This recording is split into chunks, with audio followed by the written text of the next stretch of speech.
What inspires me? So I'm very much inspired by my purpose, and I'm also very much inspired by the outdoors and nature. I'm also very much inspired by my friends and loved ones, and kind of put all that together. So my purpose is to help other people to live a life that has minimal impact on the planet, and to use business as a force for good and also have that as minimal impact on the planet. Nature is something that I'm obsessed with, and I get bowled over with the simplistic of things like the shapes of clouds in the sky, the stars at night, the colours of the sunrise and the sunset, the moon, the sea. And it all can sound a little bit whimsical and a little bit, but for me, that inspires me massively. I look at something like a cloud and I'm like, how did that even happen? Like, nobody even knows. Well, scientists do, but we look at the clouds and it's just things like that that we take for granted that I look at and I'm just like, wow, just wow. All these things that happen around us, animals, different plants, and it's just, I take so much inspiration from that. It makes me excited. I get excited about nature. What inspires me now has probably changed when I was younger. When I was younger, I just wanted to be the best I could be at professional football. I wanted to play for my country. I wanted to play at Wembley, which I managed to achieve with Grimsby Town 4 times. So being the best I could be at the sport that I wanted to do was 100% my selfish aim. And then as I've got older, it's probably changed. So now what inspires me is my family. I've always been driven, I'd say, by a fear of failing rather than winning something. It was always not wanting to lose something. And now I've decided to have children, got a wife, I don't want to let them down. So now I'm starting maybe a new career teaching, and I'm still playing football.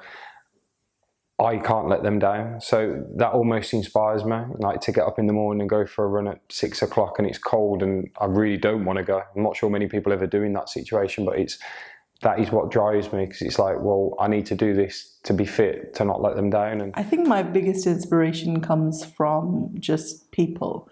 We have so many different kinds of people in the world, and I think if we spend time to really get to know people, we get to know their uniqueness, and that's massively inspiring. One thing my mum always taught me, because I learned to cook predominantly from my mum and my grandma, and one of the things my mum always paid attention to was what people liked and didn't like, and without really making it very obvious when she cooked for someone, she made sure she left certain things out or added certain things in. And I think that's a great way to take that inspiration from food into life as well, the way we deal with people, and the kind of even in terms of business, the way we approach business with people. It's important to understand them first and then go with that kind of an attitude. It just shows that you've taken some time to think about them and to make sure that you're giving them what they need. It would have been very different, that question, a few years ago, but now my work allows me to be at home a little bit more.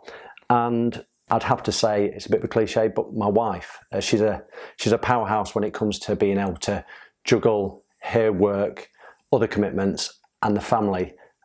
And I wish I had her ability to consider everything and everyone. I'm inspired by a lot of things when creating for House of Flint. Initially, I was inspired by the land and the fields that surround me where we live.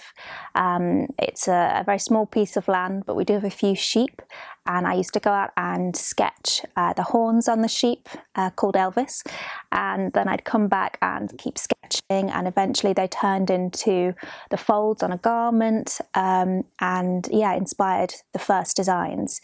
These days, a lot of my designs are taken from original ones, so they're adapted. And so, you know, a lot of it can come back to that sheep called Elvis. But what also inspires me is the sustainable aspects of my brand. And it's very important to me that I take that into account at every point of the process of design, of manufacture, and the customer themselves as well. So they are what inspire me to create things that are functional, that are comfortable.